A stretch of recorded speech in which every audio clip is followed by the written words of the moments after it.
Diut awoke slowly, a luxury he had not permitted himself since leaving home, and knew at once that Tane was not beside him.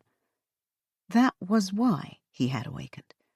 The sound of her breathing, which had become part of the room for him, had ceased just a moment before as she had left the apartment. He was not alarmed.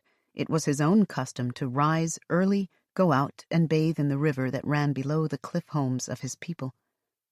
Tane's river, a narrow, muddy stream, would not offer much in the way of bathing, but she might be attending to some other morning ritual, or she might have some tribal business to take care of.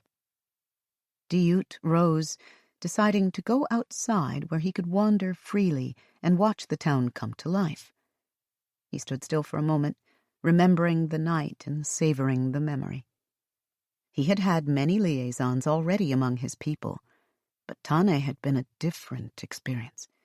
Her aggressiveness had not only surprised him, but had angered him until he realized that she had the right.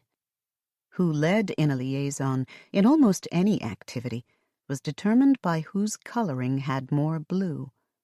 Fighter castes in particular could spot minute differences, but both Diut and Tane were completely blue. How blue? Among the How there were no degrees of coloration. This did not mean that all How were equal, but simply that two How who wished to know which one was superior would have to fight to find out.